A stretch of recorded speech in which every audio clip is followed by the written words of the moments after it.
más. Ina Finogénova.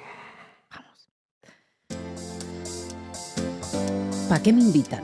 El análisis internacional de Ina Finogénova. La putrefacción del orden mundial basado en reglas y de los valores occidentales quedó patente hace rato ya, pero estos días el hedor que desprende el jardín junto con algunos de sus jardineros desploma hasta aquellos bien pensantes que todavía creían que algo de dignidad quedaba. Pues parece que no queda nada. Para posturas honestas y posicionamientos sin peros queda paradójicamente lo que el jardinero mayor Josep Borrell denominó como la jungla. El sur global, y no sería una exageración decirlo luego de estas semanas, es la esperanza que parece quedar. Concretamente, América Latina, que en estas semanas ha hablado de la masacre que está cometiendo Israel más claro y más alto que casi toda la pléyade de los guardianes de los valores occidentales.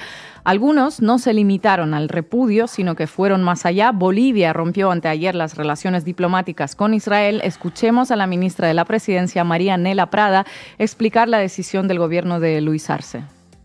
Nuestro presidente constitucional del Estado Plurinacional de Bolivia, Luis Alberto Arce Catacora, sostuvo una importante reunión con el embajador de Palestina en nuestro país, Mahmoud El Alawani, a quien nuestro presidente expresó su solidaridad y la del pueblo boliviano por el sufrimiento del pueblo palestino, sobre todo niñas y niños que tienen derecho a vivir en paz, y rechazó los crímenes de guerra que se cometen en la Franja de Gaza. Y en el marco de su posición principista de respeto a la vida, estamos remitiendo esta comunicación oficial al Estado de Israel, en la cual, como se ha manifestado, hacemos conocer nuestra decisión como Estado Plurinacional de Bolivia de romper relaciones diplomáticas con Israel. Asimismo, exigimos el cese de los ataques en la Franja de Gaza, que ya han provocado hasta ahora miles de víctimas fatales civiles y el desplazamiento forzado de palestinos. Crímenes de guerra que está cometiendo Israel en la Franja de Gaza, dicen desde Bolivia, mientras Estados Unidos sigue hablando de derecho a la legítima defensa. Supongo que el Estado de Israel ya acusó al gobierno boliviano de antisemitismo, de apoyar al terrorismo y de unas cuantas barbaridades más, ¿no? No se hicieron esperar los señalamientos de ser cómplices de Hamás. En un comunicado, la Cancillería israelí acusó a Bolivia no solo de rendirse al terrorismo, sino también al régimen de los ayatolás iraníes. Y mientras difundían ese mensaje, la fila de los candidatos a ser tachados de cómplices de Hamás empezó a crecer. Efectivamente, Gustavo Petro, que fue el más contundente de los líderes latinoamericanos a la hora de condenar al régimen colonial de Israel, la ocupación de Palestina y la masacre en Gaza, anunció que llamaba a consultas a la embajadora colombiana en Israel. Si Israel no detiene la masacre del pueblo palestino, no podemos estar ahí, escribió en X. Y siguió: se llama genocidio, lo hacen para sacar al pueblo palestino de Gaza y apropiársela. El jefe del Estado que hace este genocidio es un criminal contra la humanidad. Sus aliados no pueden hablar de democracia. Más claro, el agua. El jefe del Estado de Israel, Benjamin Netanyahu, es un criminal. Lo dice Gustavo Petro, y sus aliados no pueden hablar de democracia. Sus aliados son Joe Biden, Anthony Blinken y todos los que desfilaron a su lado estas últimas semanas, empezándolo por nuestra amiga Ursula von der Leyen. Esos que se llenan la boca de palabras como democracia y derechos humanos.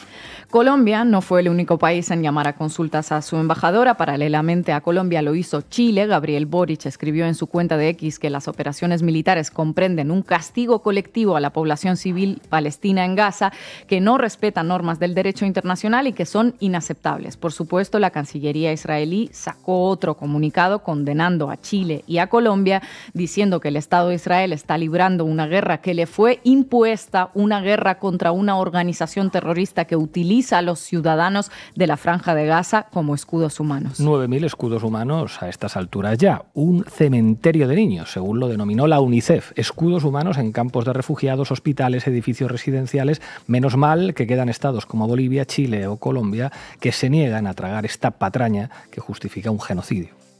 México también empezó a hablar directamente de que el derecho a la legítima defensa israelí podría constituir crímenes de guerra. Lo denunció la representante mexicana ante la ONU. Y el presidente de Brasil, Luis Inácio Lula da Silva, dijo que estamos presenciando por primera vez una guerra en la que la mayoría de los muertos son niños. Paren por el amor de Dios, escribió en X. Brasil fue el país que presentó la segunda resolución ante la ONU para un cese al fuego y una pausa humanitaria. La imagen de los resultados de esa votación quedará para el recuerdo de la infamia del orden mundial basado en reglas. 120 países a favor, entre ellos Rusia, que sigue bombardeando a su vez a otro país. 45 abstenciones, Ucrania, entre los que no se decide sobre si hay que dejar de masacrar a los civiles o no. Y 14 países en contra, Estados Unidos e Israel entre ellos, y 2 países latinoamericanos votando en contra también, Guatemala y Paraguay. 2 excepciones donde las mafias han avanzado, en palabras de Gustavo Petro. Antes de regresar con Petro, que ha escrito un texto que merece la pena mencionar para entender toda esta confrontación entre el sur global y el norte, hablemos de otros 2 países de Latinoamérica.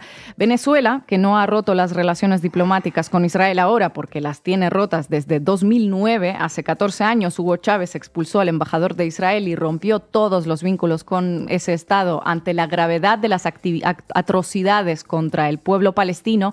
Lo hizo durante la denominada Operación Plomo Fundido de Israel en Gaza, una ofensiva por tierra, mar y aire que duró 3 semanas y dejó un saldo de más de 1.400 palestinos asesinados. En 2009, Evo Morales, que presidía Bolivia, también rompió las relaciones con Tel Aviv, que luego del golpe de Estado restableció Yanín Áñez, y ahora vuelve a romper Luis Arce. Tampoco tiene relaciones diplomáticas con Israel, Cuba, y ya desde 1973 por decisión de Fidel Castro, anunciada durante la cumbre de movimientos de países no alineados en Argelia.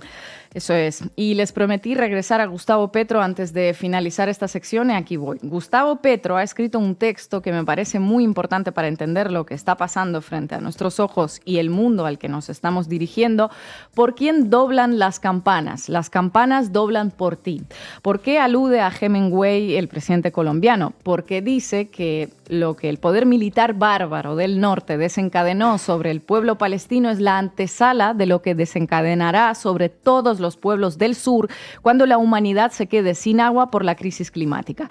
Este texto lo escribió a raíz de esa votación en la ONU sobre la pausa humanitaria que no prosperó pese a los 120 votos a favor por el veto de Estados Unidos.